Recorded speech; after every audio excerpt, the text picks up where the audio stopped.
Bonjour, je m'appelle Hélène Walmack, je suis conseillère technique chez Bio-Wallonie en grande culture et en légumes de plein champ. Je vais vous présenter l'itinéraire culturel de la carotte.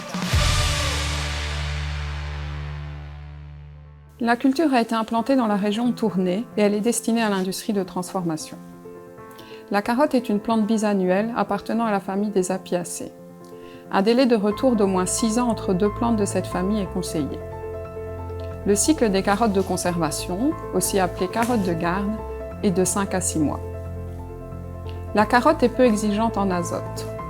Elle se cultive de préférence dans des sols sablo-limoneux, bien drainés, afin de garantir des bonnes conditions de levée et d'arrachage et une forme régulière de la racine. La préparation du sol doit être soignée, fine et profonde. Les buttes sont formées environ 1 mois avant le semis, afin d'effectuer un faux semis. Un brûlage thermique est réalisé juste avant le semis pour détruire les adventices.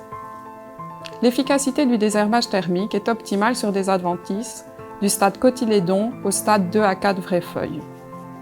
Son efficacité est quasi nulle sur les graminées. Pour une carotte de garde, on vise un semis entre la mi-mai et début juin. Le semis est plus tardif qu'en agriculture conventionnelle afin de réaliser un faux semis et d'éviter le premier vol de la mouche de la carotte. La densité de semis est de 1,8 million de graines à l'hectare pour des carottes nantaises. La profondeur de semis est de 1 à 1,5 cm. Un second brûlage thermique peut être effectué juste avant la levée des carottes. Après la levée, le désherbage mécanique va pouvoir commencer. Il est possible de biner le dessus des buttes dès le stade 2 feuilles. On désherbe aussi les flancs et l'interbute grâce à des disques et des dents.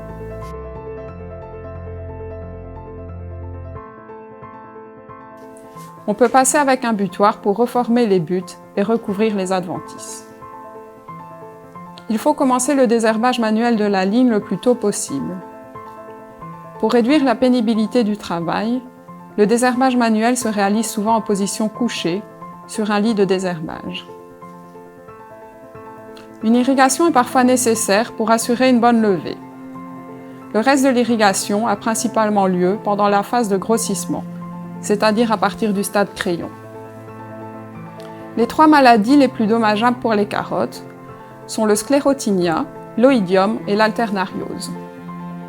Pour lutter contre le sclérotinia, il faut éviter d'avoir trop de cultures hautes dans sa rotation, c'est-à-dire par exemple les chicorées, les haricots, le colza ou le tournesol. En système légumier, une solution constituée de champignons, Coniotyrium militans, appelée contans, est utilisée pour réduire le niveau d'inoculum du sclérotinia dans les sols. L'oïdium se manifeste surtout par temps sec et chaud. Des traitements à base de soufre peuvent être réalisés. L'alternariose se développe quand le temps est chaud et humide. Elle peut aussi apparaître par temps frais à l'occasion d'une longue période d'humidité. Une culture aérée, une gestion raisonnée de la fertilisation et une variété adaptée sont autant de paramètres qui aideront à limiter son développement. Le ravageur le plus important est la mouche de la carotte.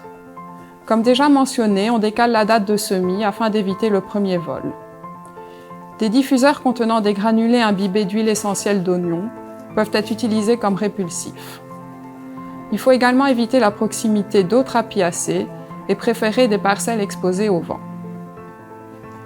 La récolte se réalise généralement en octobre-novembre, avant les premières grosses gelées. La conservation se fait en chambre froide, à une température comprise entre 0 et 1 degré, et une humidité de 90 à 95%.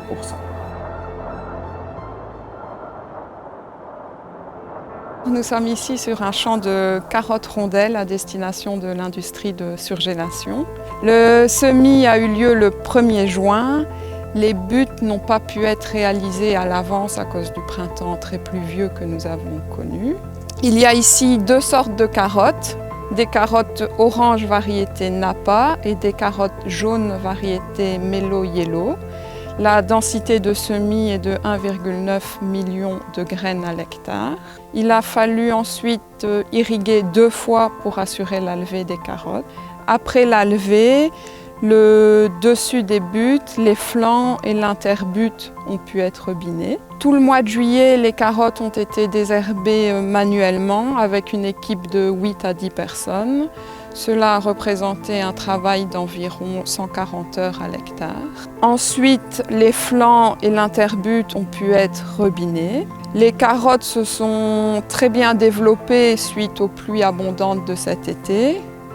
Après les pluies, les carottes oranges ont pu être rebutées, mais pas les carottes jaunes car le feuillage était trop développé. Un dernier passage manuel a été fait pour enlever les adventices restantes. Plusieurs traitements au soufre ont été réalisés pour lutter contre l'oïdium. Les carottes sont pour l'instant très belles et très saines et la récolte aura lieu vers le mois d'octobre-novembre. Merci d'avoir suivi cette vidéo et à bientôt pour de nouveaux itinéraires techniques bio.